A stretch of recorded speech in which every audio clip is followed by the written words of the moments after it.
ક્યાં ગયા હતા તમે? પોલીસ સ્ટેશને. કેમ થયું? કઈ ભાળ મળી? ના, સાહેબે કઈ કીધું? સાહેબે કીધું કે તમારી દીકરીનો હજી કોઈ પત્તો નથી લાગ્યો. હવે શું કરશું આપણે? હા, પોલીસે કઈ નહીં કરે તો આપણે આપણી દીકરીને કેવી રીતે ગોતશું? પોલીસ કાંઈ નહીં કરે એવું નથી. એ લોકો એની કોશિશ કરે જ છે. એણે વાયરલેસ ઉપર બધે મેસેજ પણ મોકલી દીધો છે અને નાકાબંધી પણ કરાવી દીધી છે. એ લોકો એની મહેનત કરે જ છે, પણ હવે અત્યારે ભાળ નથી મળી. તો એમ તો એ લોકોએ મને ત્યાં સુધી કીધું કે તમારી દીકરી કોલેજથી છૂટી અને સીસીટીવી ફૂટેજથી એવું જાણવા મળ્યું છે કે ટાગોર રોડથી તમારી છોકરી નીકળી છે અને ત્યાર પછીની કોઈ ભાળ મળતી નથી. ક્યાં વહી ગઈ છે? શું થયું હશે? હા, છોકરીને એટલી ભાન નથી પડતી કે મારા મા બાપ કેટલી ઉપાધિ કરતા હશે. એ ફોન નથી કરી શકતી કોઈ પાસેથી લઈને. મને છે ને આ છોકરીની ચિંતા પણ થાય છે અને એક બાજુ આની ઉપર ગુસ્સો પણ આવે છે. આનું શું કરવું આ છોકરીનું? આ છોકરી જો નહીં મળે તો આપણે શું કરશું? આવું ન બોલો. આજ 12 દિવસ થઈ ગયા. હા, છોકરીની કોઈ સંભાળ નથી. શું કરશું? કોને વાત કરવી મને કઈ સમજાતું નથી. મારું મગજ કામ કરતું બંધ થઈ ગયું છે. હવે તારી વાત તો બરાબર છે. હવે આપણી પાસે તો અત્યારે ચિંતા કર્યા સિવાય બીજું કંઈ છે પણ નહીં. તું જો મારી વાત સાંભળ. આ છોકરી છે ને, તને સાચું કહું ને તો આ છે ને આપણી છૂટછાટનું જ પરિણામ છે. કારણ કે એને ખબર છે કે આપણે હું કાંઈ પણ જઈએ આવીએ વહેલા મોડું તો મમ્મી પપ્પા તો કાંઈ આપણને કહેવાના નથી, તો આપણી ગેરલાભ ઉઠાવે છે. એવું નથી. અમુક વાર એના કામ કરતી હોય છે, એમાં હું રોકટોક કરવાની? હવે નાની થોડી છે, એને બધી ભાન પડે છે કે એને ક્યાં જવું ક્યાં નહીં. ગમે કાંઈક તો થયું હશે તો જ મારી છોકરી ઘરે પાછી ન આવી હોય. પણ એવું શું થયું હશે? હવે તું છે ને ચિંતા ન કર. અને હું એવું વિચારું છું કે આપણે છે ને બધી ન્યૂઝ ચેનલ ઉપર અને છાપામાં આપણે જાહેરાત આપી દઈએ તો કદાચ આપણી દીકરીની ભાળ મળી જાય. કદાચ કોઈ વ્યક્તિ થોડા ઘણા ઇનામની લાલચમાં આપણને કોન્ટેક્ટ કરે. તમારે જે કરવું એ કરો. મને મારી દીકરી 1-2 દિવસમાં ઘરે પાછી જોઈએ, બસ. આનાથી વધારે હું ટાઈમ નહીં આપું તમને. તમારે જે કરવું હોય એ કરો, જે રસ્તા લેવા હોય એ લ્યો. હું મહેનત કરું છું ને, આવી જશે. તું શાંતિ રાખ ને.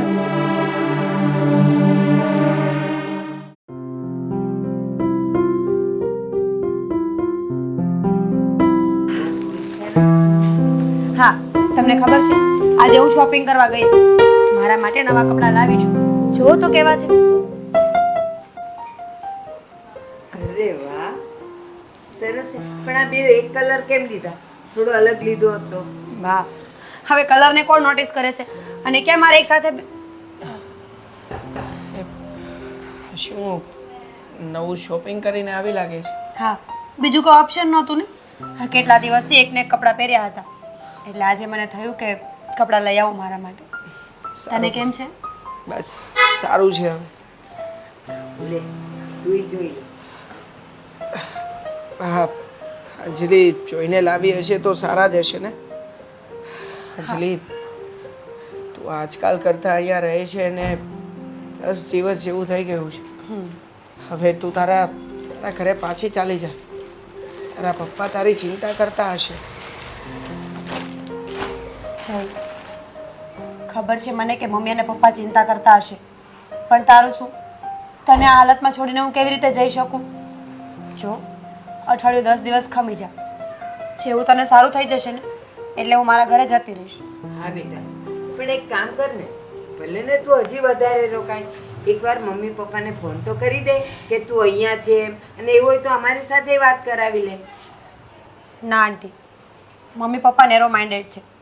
એ ક્યારે આ વાતને સમજશે જ નહીં કે હું એઝ અ ફ્રેન્ડ તમારા ઘરમાં રહું છું. ખોટી આનાકાની કરશે એના કરતાં આપણે કોઈને કંઈ કહેવું જ નથી. જ્યારે હું ઘરે જઈશ ને ત્યારે હું લડી લઈશ. તો ત્યારે પછી એ લોકો ગુસ્સો નહીં કરે બેટા? બા કરશે ગુસ્સો, પણ દીકરી છું ને, બીજું તો કંઈ નથી કહેવાના ને. પણ તારું શું?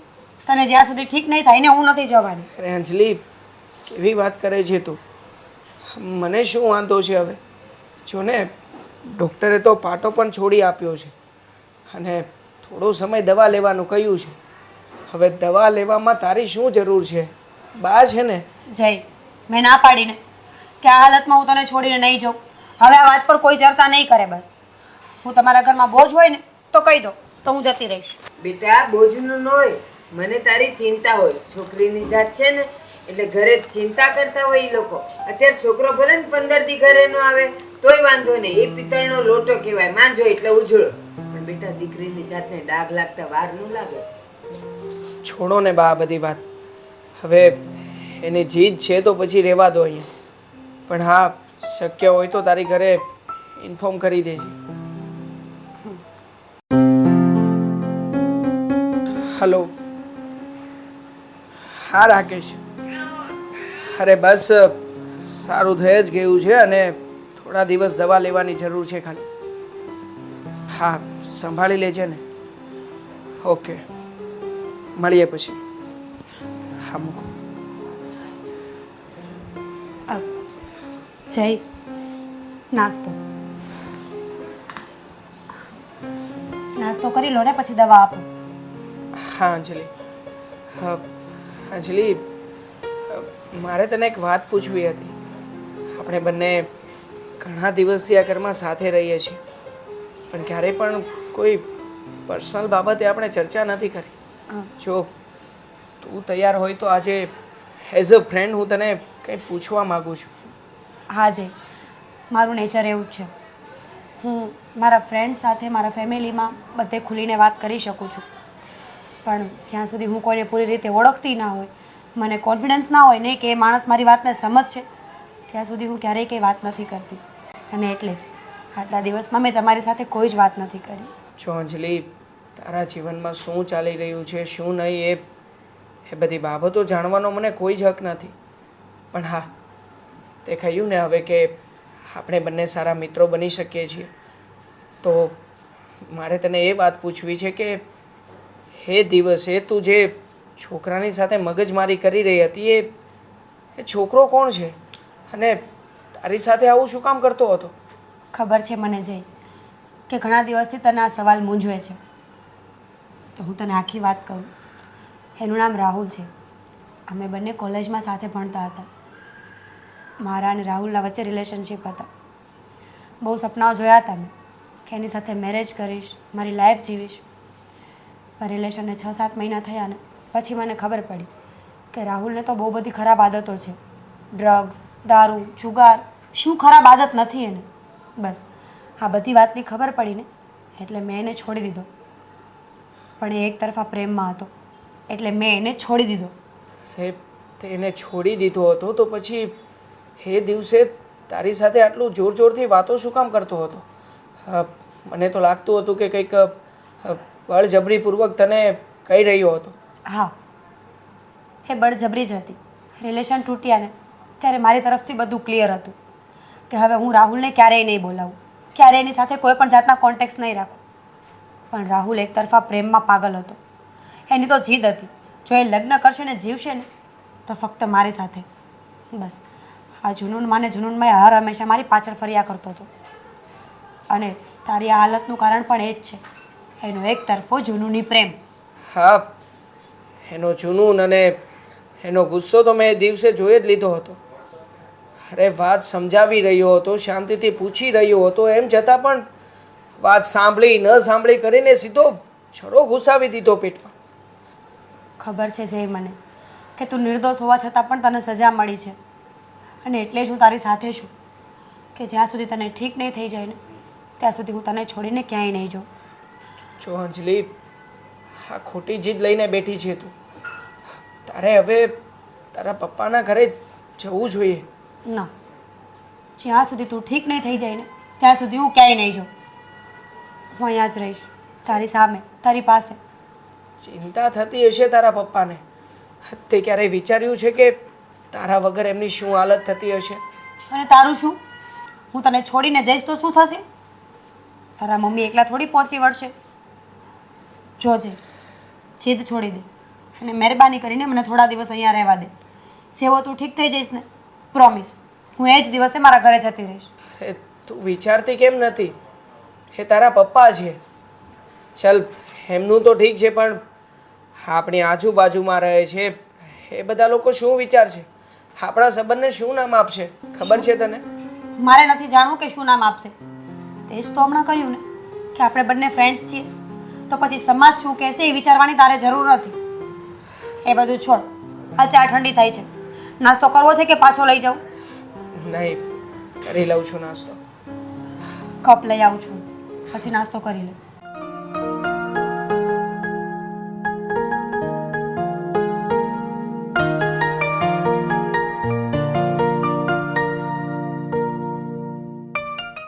અરે રાહુલ, આમ કઈ બાજુ જાય છે? થોડુંક કામ છે એટલે જાઉં છું. કાકા આમ તો મજામાં ને? હવે ઠીક છે બેટા બધું. હું તને વાત કરવી, આ મારી દીકરી અંજલિ 15 દિવસથી ઘરે નથી આવી. ક્યાં ગઈ છે ને એનો કોઈ પત્તો જ નથી. અરે કાકા, મને ખબર છે ક્યાં ગઈ છે, કઈ જગ્યાએ રહે છે, અને તમને નથી ખબર? બહુ કહેવાય. અરે નાના બેટા, મને નથી ખબર અંજલિ ક્યાં છે. અરે મેં 15 દિવસમાં કેટલી તપાસ કરી, મેં પોલીસ કમ્પ્લેન્ટ પણ કરી, એમાં છતાં કોઈ પત્તો નથી લાગ્યો. તને ખબર હોય તો કેને ક્યાં છે અંજલિ? અરે કાકા, હા તમારી અંજલિ છે ને એ જય નામના છોકરા હારે ભાગી ગઈ છે, અને આપણે આ શહેરમાં કબીરનગર નથી ત્યાં જ રહે છે. હું વાત કરશો તું? હા આ આપણે સિટીની બહાર તાપીના સામે કિનારે કબીરનગર છે ત્યાં. ત્યાં જ. અને અંજલિએ મારી મરજી વિરુદ્ધ ભાગીને લગ્ન કરી લીધા. હા, મેં બહુ સમજાવી અને ઘણા સમયથી છે ને આ બે વચ્ચે આડા સંબંધ હતા, સમજ્યા? મેં બહુ કીધું કે તારા બાપનું નાક કપાહે, તારા પપ્પાની ઇજ્જત જાય, પણ મારી વાત સાંભળી જ નહીં. પછી તો મારે તો શું કરવું? મને તો એમ હતું આ છોકરી ક્યાંક ગાયબ થઈ ગઈ છે. અને એ છોકરો જો ને એ દારૂડિયો છે, ડ્રગ્સ લે છે.